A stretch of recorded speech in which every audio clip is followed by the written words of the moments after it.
are. The Bible tells you exactly what they are and what their purpose is. And I've always wondered about another element of that, and I'm going to show you that here in a little bit. But let's talk about owls and the symbolism of owls. Maybe you're already thinking ahead. Maybe you already know about the Bohemian Grove. We'll talk about that here in a little bit. But one of the first places when I'm looking at the symbolism of owls, the Harry Potter series. You remember Harry Potter? You know, now instead of kids reading about David and Goliath and Adam and Eve and Noah and the Ark, now we're training our children to be wizards and sorcerers and learn magic so that they read this when they're 9, 10, 11 years old, and by the time they're 15, they're wearing black clothes and cutting themselves. There was an owl in the Harry Potter series, and it was very, very interesting to me. J.K. Rowling, who wrote the Harry Potter series, I guarantee you she had help. Oh, not from some man, not from some guy in the Illuminati saying, here's what we want you to put in your book there. Okay, that's not how it happened. She had spirits telling her what to write. So she created this character that was an owl in the Harry Potter series. And the owl was a letter carrier, a messenger. You know what that is, don't you? You know what the word angelos means, the word angel? Messenger. These owls are spirits, the fowls of the air, owls. And these owls, think about it, the owls, the birds that God told His people not to eat, eagles, vultures, owls, cormorants, things like that. He told them not to eat those things. Why? Because they ate flesh. They weren't like doves that just ate seeds. They ate and devoured flesh. That's what owls do. So I want you to think about the symbolism of owls and how they are related to be spirits. They are messengers, angels, spirits, devils. That's what they are. It's what they represent. Notice Jeremiah 50, verse 39. Therefore the wild beasts of the desert with the wild beasts of the island shall dwell there, and the owls shall dwell therein. And it shall no more be inhabited forever, neither shall it be dwelt in from generation to generation. So anytime you see dragons mentioned in the Bible, and the fact that dragons don't like the Son of Man dwelling there, so if the Son of Man is gone, then dragons move in. And maybe I'm going to go back here just for a minute, just so you catch what I'm getting at. If you find yourself in a situation in life where it just seems like the devil is all over you, and you know that there are strongholds in your life, and that your mind or your body or your home, your marriage, or the workplace environment that you set up is, you can tell it's inhabited by dragons. It's very easy to get rid of them. Very easy to get rid of them. Just bring the man in, the light. Turn the light on of the Word of God. I believe that there are spirits that are involved in depression. Not all depression. I believe that the brain is an organ just like my heart, my kidneys, my liver. And we all take little medications here and there, especially the older we get, to help our heart, our lungs, our liver, our kidneys, whatever.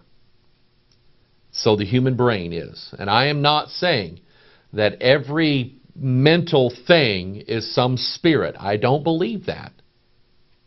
But I do know that there are depressing spirits that are on us that can actually go away rather simple if we'll just turn the light on and bring the Son of Man back where He wants to live. They'll leave. They can't stay. Just thought I'd remind you of that. Owls. They don't like human inhabitants. They don't like the presence of human beings.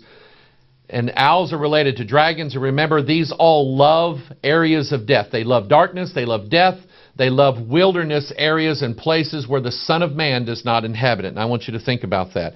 Micah chapter 1, verse 8. Therefore I will wail and howl, and I will go stripped and naked. I will make a wailing like the dragons. And I want you to notice the word here, mourning as the owls.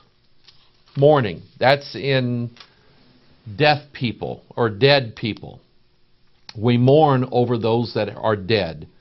And owls, dragons, satyrs, these other animals dwell in places in the shadow of death. Now, I'm going to show you something. A lot of conspiracy theories about the Sandy Hook Elementary killing. There's even some people saying never happened. Nobody ever died. That was a hoax. I don't believe that. I know people. I have personally spoken to someone that I trust that knows a family that lost someone in that killing. See, you can't hoax something like that. All you have to do is make about 3 phone calls to talk to somebody who's still mourning the loss of their child or their grandchild. That's all it takes. So I don't think it was hoaxed. I think it was real. I think it was conspiratorial. I don't have to know how many shooters there might have been, could have been. I don't have to know about the guy in the woods. I don't have to know anything other than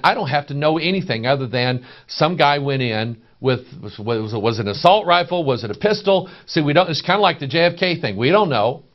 I just know there's 20 dead babies, and I know there were 6 dead adults. That's what I know. Okay? Was Adam Lanza the lone gunman? I don't know. Was he a CIA mind control? I don't know. But here's what I do know. I do know that in a land like America, where sin has moved in and the Son of Man has been put out, I know that there are death spirits all over our country. And I believe that there was a death spirit present at this elementary school on this day. This was interesting to me. Here is the sodomite Anderson Cooper talking about here he's holding up a painting that Grace McDonald, 7-year-old girl who was killed at Sandy Hook Elementary, her parents presented this picture that she drew before she was killed to President Obama. And here's the sodomite Anderson Cooper showing the world. I don't think humans can do conspiracies like this. I don't think humans are as good as devils are. That's what I believe. I don't have to know all the people involved in 9/11. I know it was spiritual. I don't have to know all the people that was involved in JFK. I know it was a spiritual thing. I don't have to know all the conspiracy ideas of Sandy Hook to know the spiritual nature of it.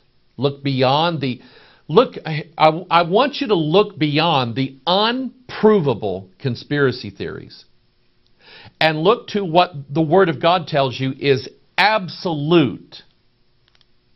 That there was a very, very evil spirit involved here. And I think this girl drew a picture of that spirit. And I think that, put it back up on the screen, I think that spirit is what's involved here.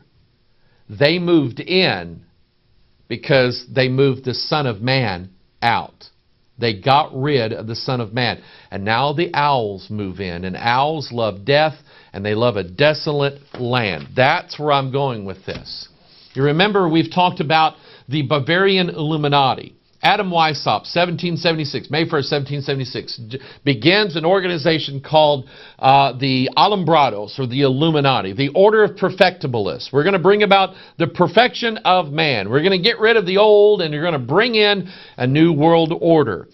In this organization called the Illuminati, the Bavarian Illuminati, they have, just like Freemasonry, they have levels of initiation. And once you go from one low level, you go to a next one called the Minerval level.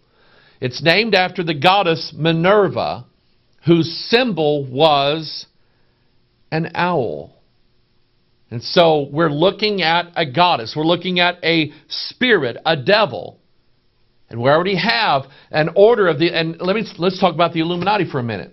Marilyn Ferguson talked about an Aquarian conspiracy. She was showing everybody what the conspiracy was all about.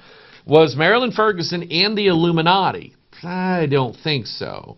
But she was being used by the same spirits that were part of that. I believe that there are people on this earth right now that actually know that they're trying to bring in a new world order for the devil. They actually know that. They've been deceived into thinking that's a good thing. Okay? And I believe that there are people out there, and let me read, go to the book of Ephesians, where the Bible talks about the prince of the power of the air.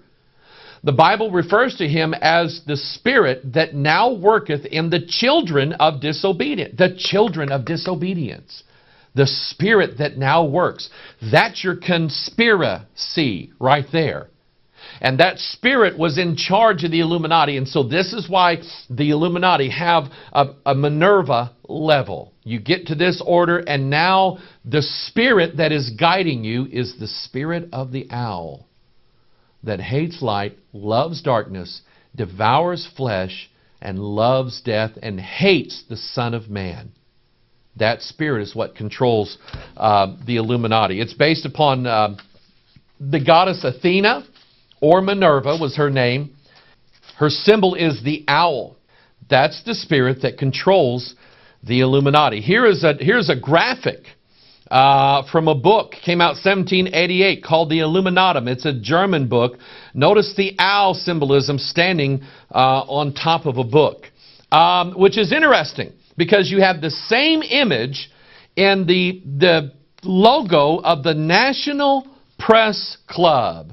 Notice, I want you to look at this imagery. The Capitol Dome building with a goddess statue on top of it, being illuminated, and then you have the owl on top of a book. Let me explain to you what that book is. You know what that book represents? The book is the lost word of Freemasonry. That's what that is. The lost word comes as a result of the absence of the real Word of God. And the owl spirit is what is part of that. These devils that move in once the Son of Man is gone. Here's a picture of Helen Thomas. She always was at all these presidential press meetings, and she was actually given an award by the National Press Club, and the award was an owl. Speaking of, go back to this graphic of the National Press Club and the Capitol building and the owl on the book. Take a look at it.